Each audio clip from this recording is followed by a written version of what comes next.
Can't take my eyes off of you. But on the way that I stare, there's nothing else to compare. The sight of you leaves me weak, but I know we're left to speak. But if you feel like I feel, just let me know what is real. You're just too good to be true. Can't take my eyes off of you.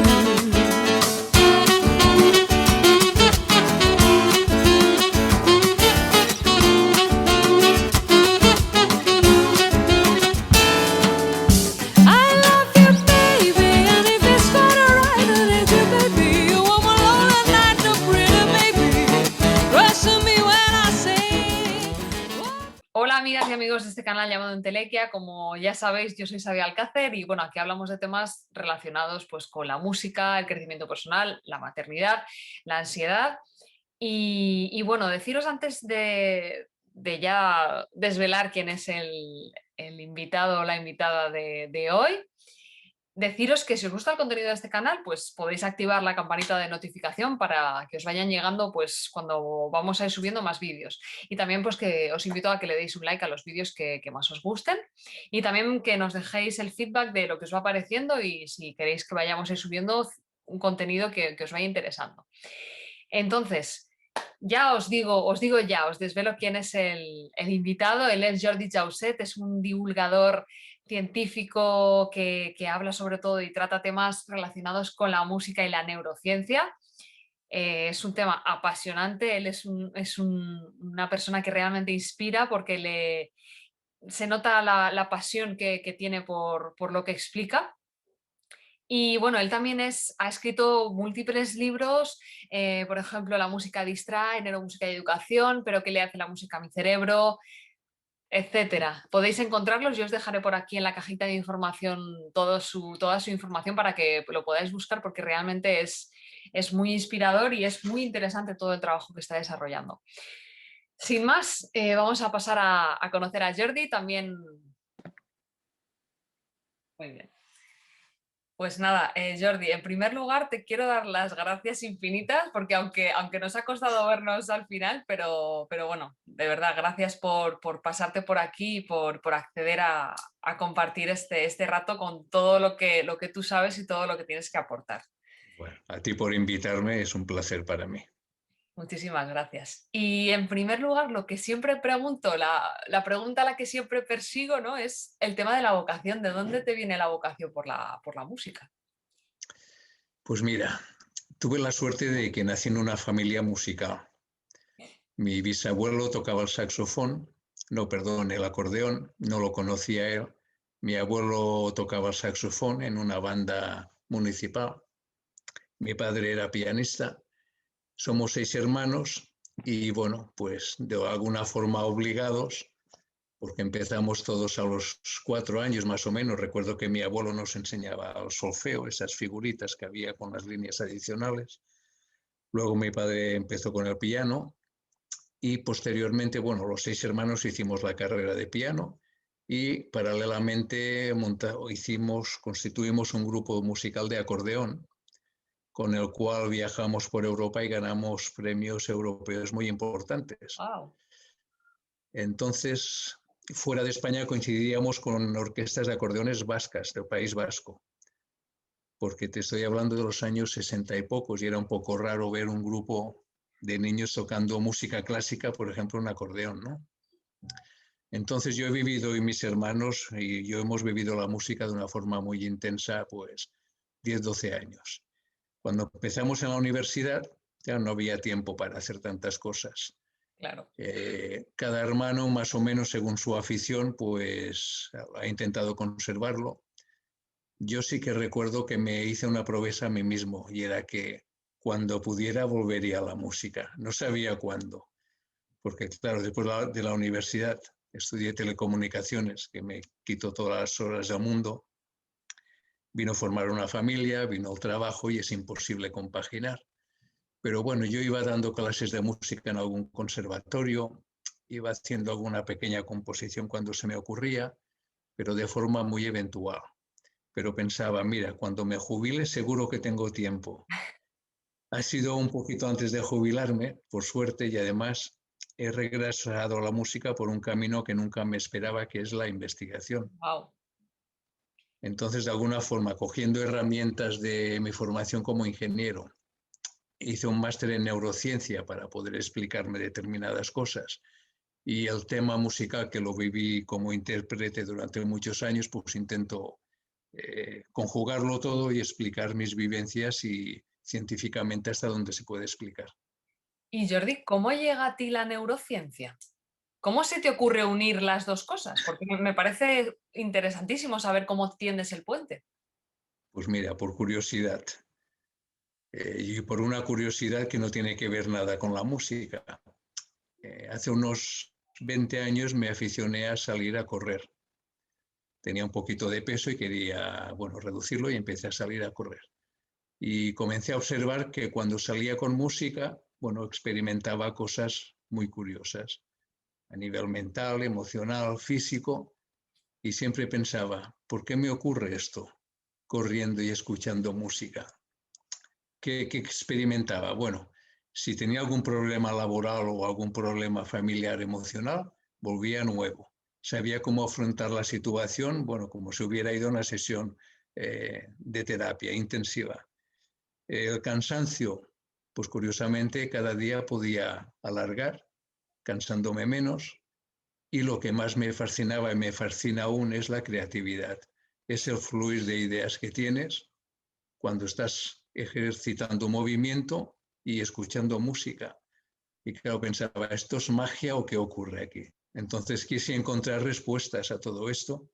Hice un máster en neurociencia, encontré alguna respuesta, pero se me abrió un campo tan infinito que me han salido muchas más preguntas sin respuestas. Wow. Pero bueno, allí aprendí que el tema de las endorfinas que segregas cuando haces movimiento, pues te da esta sensación de energía. El tema de la creatividad, bueno, está un poquito ahí con algo que se llama red neuronal por defecto, que si quieres lo comentamos después. Y bueno, pues no, curioso y por curiosidad básicamente. Y Jordi, ¿cuáles son las preguntas que sí que te has podido responder y las que no? Es decir, ¿cómo realmente has entendido tú que interactúa la música en nuestro cerebro? Mira, una de las preguntas es, por ejemplo, el tema de generas más endorfinas. Las endorfinas es como un opiáceo endógeno natural que segrega en nuestro cerebro y eso actúa reduciendo la percepción de dolor, Ujú. reduciendo la percepción de cansancio, con lo cual puedes aguantar más tiempo ejercitando. También apareció el tema de unas proteínas que se llaman factores psicotróficos derivados del cerebro, BDNF, que intervienen mucho en la sinapsis y en el hipocampo. Ujú. Entonces estimulan la memoria. Por eso se recomienda hoy en día mucho a las personas de cierta edad que anden, hacer ejercicio de andar 1 hora al día, o los 10.000 pasos famosos que dicen. Lo que está haciendo es que tú segregues más estas proteínas que te pueden ayudar a mejorar la memoria. Y pues no sé qué cositas hay más. El tema de la creatividad, pues bueno, es muy curioso también. Pues si quieres lo comentamos después. Súper. A colación de un poco de lo que has dicho de la importancia de la música, yo hace poco me hice la formación con músicos de la salud y te quería preguntar cómo de importante es poder traer la música, el acompañamiento musical a los centros hospitalarios y sanitarios, que todavía es algo que está un poco haciéndose poquito a poco, pero ¿cómo ves tú de importante que es este aspecto? Bueno, yo lo veo súper importante y necesario por muchas razones. Una, porque ayuda a humanizar estos centros de salud. Yo por suerte no he estado hospitalizado, pero me imagino que te sientes un poco como un preso porque no puedes hacer tu actividad normal. Entonces, yo hace unos años estuve en un congreso en Turku, en Finlandia, y me asombró que comentaban que estaban haciendo unos experimentos de llevar a personas que estaban en hospitales objetos de museos, minerales, figuras, cuadros, posiblemente eran reproducciones, ¿no? No eran los originales, pero observaron que el que estas personas que estaban en la cama pudieran tocar y saber un poquito la historia de esa piedra o de esa pintura, bueno, pues seguramente les desconectaba del lugar en el que estaban entonces y les aportaba un bienestar que era muy positivo. Ahora empieza a ver, y creo que ya en bastantes hospitales se intenta decorarlos como si fuera un hotel, con cuadros, con más moqueta. Si es posible que las vistas, según donde esté el centro hospitalario, pues sean al campo. Claro, todo ayuda. Y si pensamos en la música, qué mejor que tener un auditorio en el hospital y que regularmente, bueno, no hace falta que vengan primeras estrellas, pero que haya audiciones y que la gente, si le gusta la música, pueda ir y escucharlo. Y si no es posible, bueno, pues lo que hacen algunas asociaciones que, como Música en Vena y otras, que es ir por las habitaciones y deleitar a los enfermos con su música. Y además, como has dicho, también en nuestro cerebro, en el cerebro del paciente, ¿no? Hay cambios cuando está escuchando música en vivo, ¿no? Me imagino. Sí, bueno, hay muchos experimentos, algunos incluso en operaciones a corazón abierto.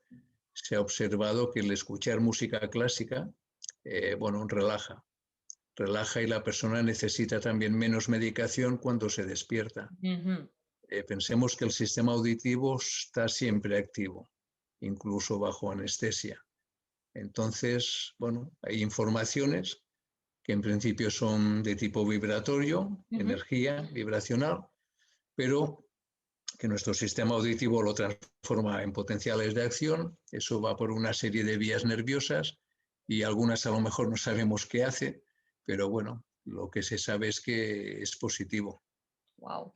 Y Jordi, otra de las preguntas que te quería hacer es cómo nos impacta el hecho de poder vivir y vivenciar en primera persona, si es posible desde la niñez, el estar o desde la adultez también, estar en un coro, estar en una banda, estar en una rondalla. ¿Cómo nos afecta a nivel personal? Yo sí lo sé porque lo he vivido, pero sí que es verdad que a través desde el año pasado, desde todo lo que pasó en la pandemia, que me dio más tiempo a reflexionar, me di cuenta de cómo atesoro esos primeros recuerdos musicales en la rondalla, interactuando musicalmente con gente de distintas generaciones.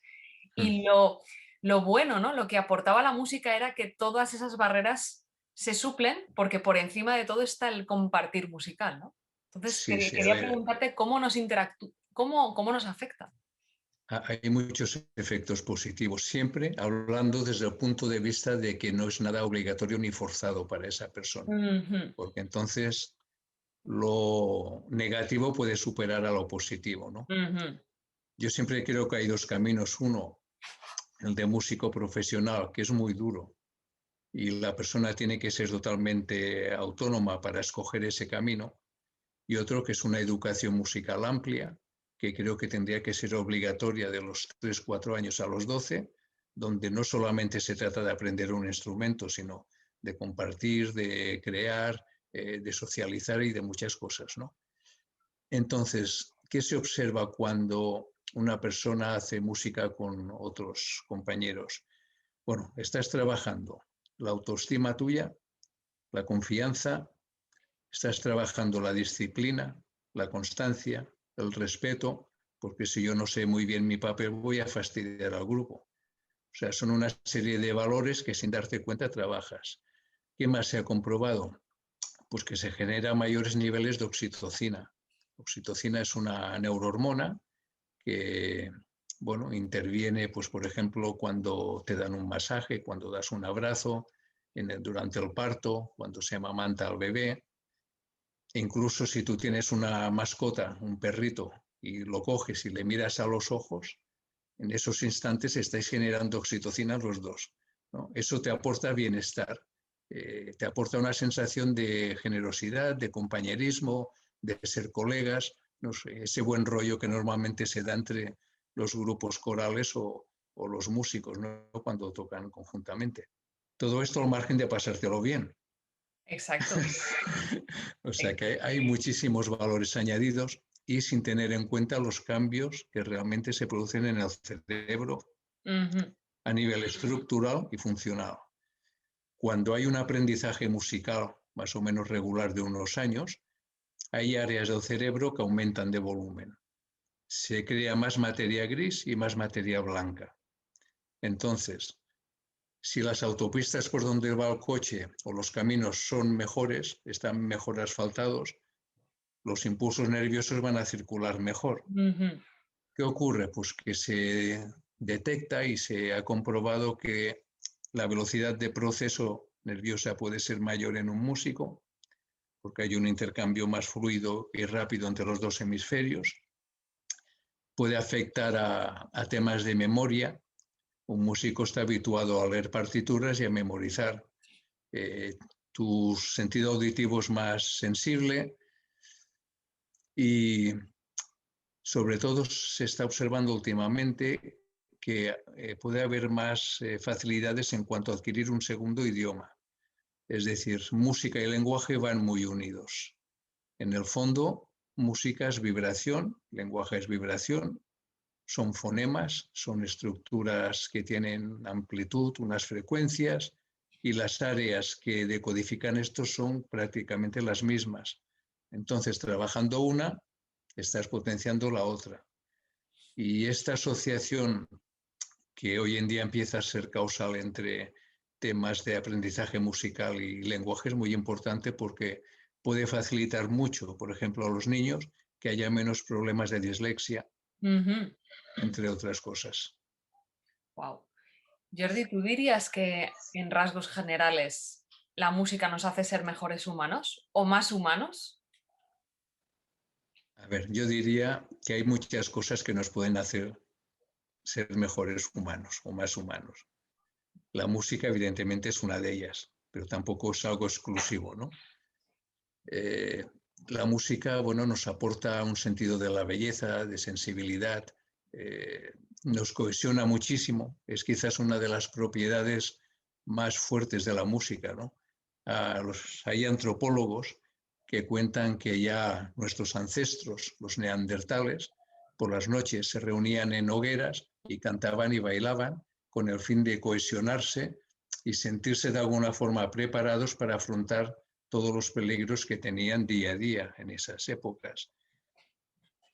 Entonces la música es que como es un lenguaje y es tan potente, nos une al margen de que nos cambia los niveles de los neurotransmisores y nos da ratos de felicidad, bien utilizada, y eso sí que hay que tenerlo en cuidado, hay que ser consciente. Y la música es una herramienta, entonces yo la puedo utilizar para bien o para mal.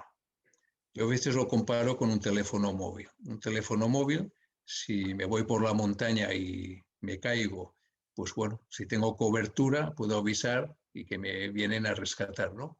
Pero ¿qué se ha hecho con teléfonos móviles también? Activar bombas en coches. ¿Vale? ¿Qué hace un bisturí? Un bisturí en manos de un cirujano experto salva vidas, pero si lo tiene un esquizofrénico, ya nos podemos ir corriendo. Entonces la música es algo similar. Con la música se ha torturado, y esto ya es público desde hace años. Con la música se puede crear malestar.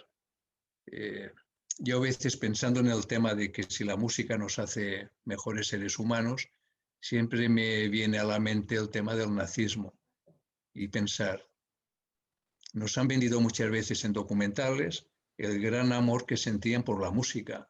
Entonces, ¿cómo es posible que una persona que le guste tanto la música pueda ser capaz de hacer esas barbaridades?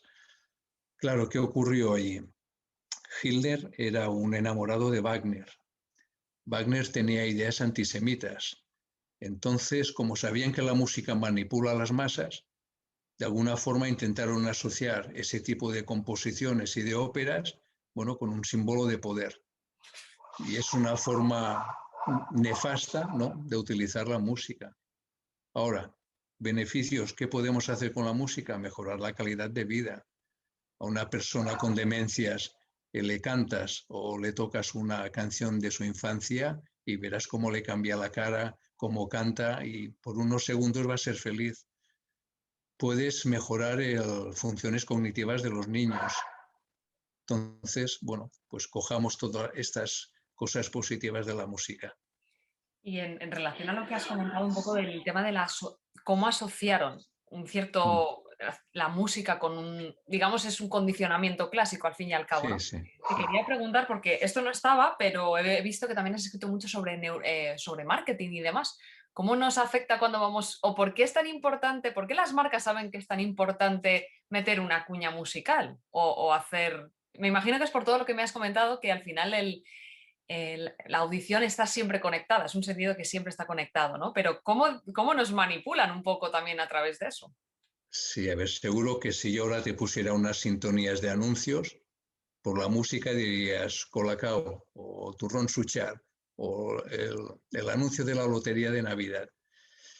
Claro, a ver, el neuromarketing lo que hace es utilizar eh, todo el tema de estimulación sensorial, vista, oídos, olfato, tacto, para crearte emociones y para mejorar tu experiencia de compra.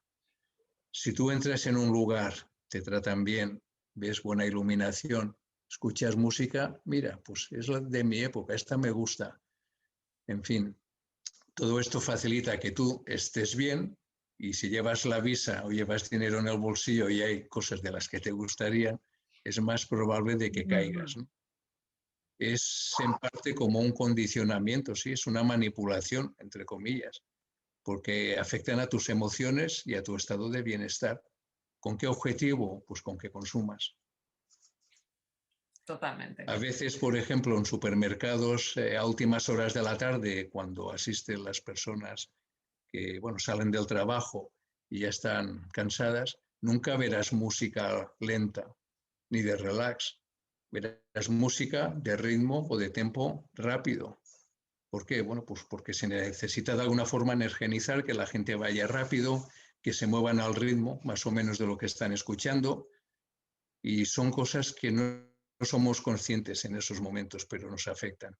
Y Jordi, ahora ya como curiosidad personal, ¿quién realiza estos estudios musicales de... ¿Son músicos los que están detrás de todo esto? Nunca me lo había Son, planteado, ¿eh?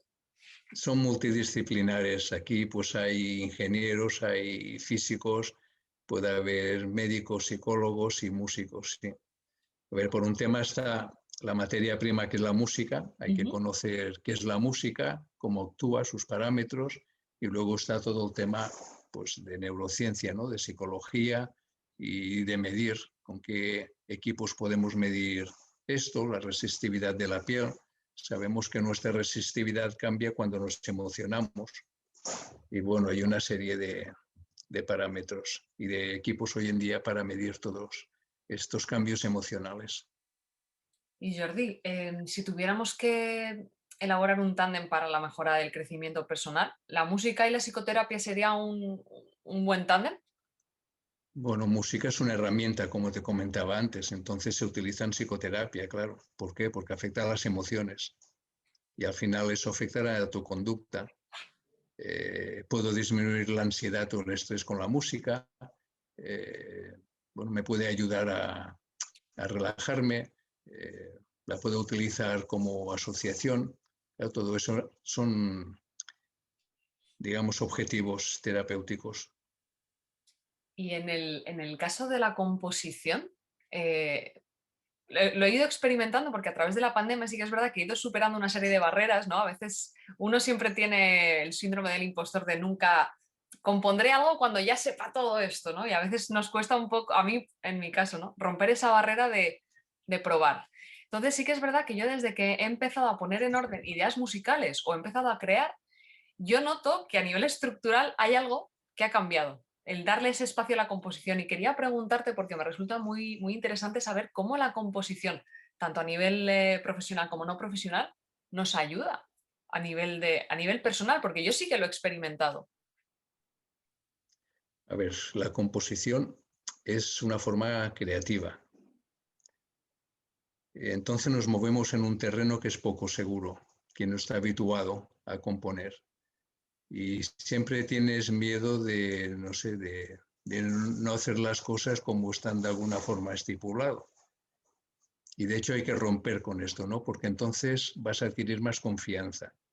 Ujú. Todo lo que es creatividad es bueno para tu crecimiento personal. Eh, ¿En qué te puede ayudar la composición? Bueno, en romper esas barreras. en romper, en salir, como se suele decir, de tu lugar, digamos, de seguridad, ¿no? En experimentar. Experimentar, seguro que salen cosas, no hay nada bueno ni nada malo en composición, son ideas.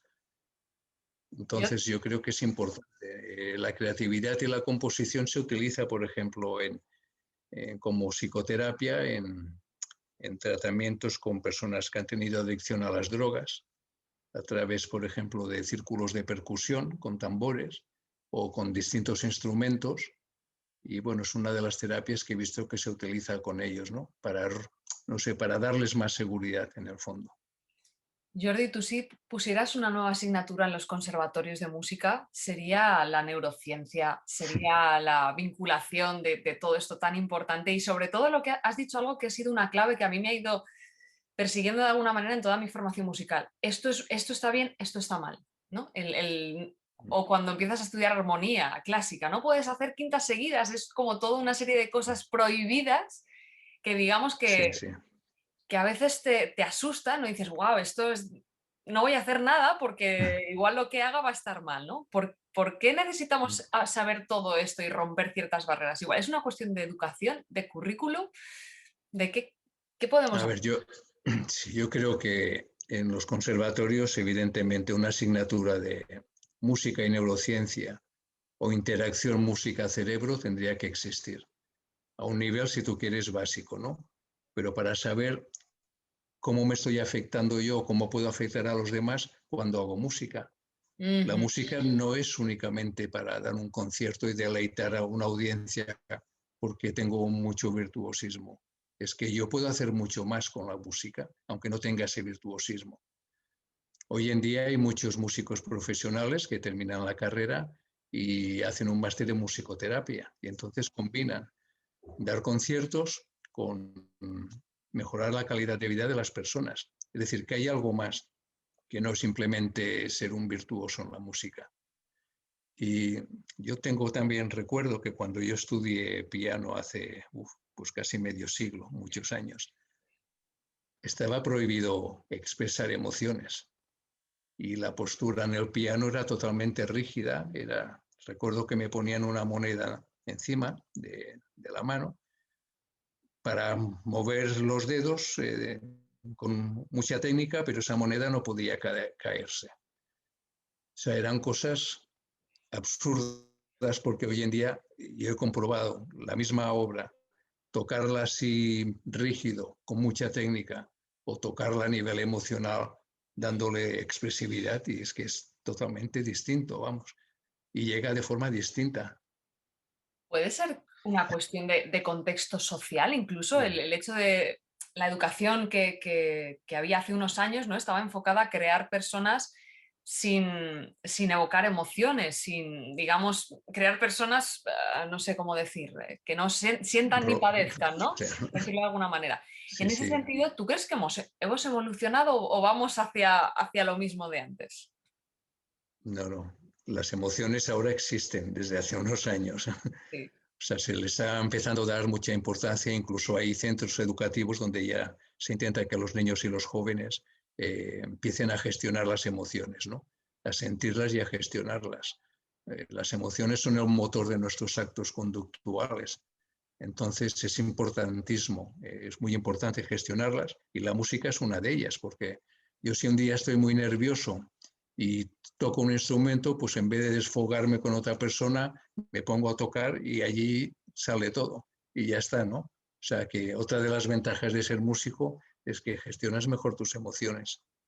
Totalmente.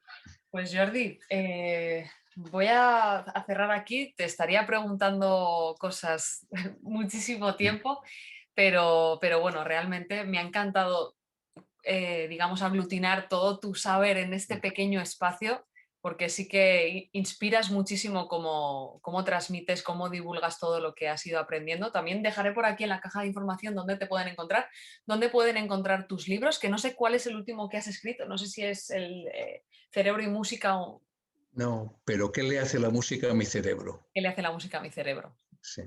Sí, Pues en mi página web, si se consultan, allí están todos los libros y se pueden adquirir directamente allí. perfecto. ¿Y te podemos Y encontrar en bueno, algún? en alguna charla, en algún congreso? ¿Tienes alguna fecha próxima donde podamos ir a escucharte?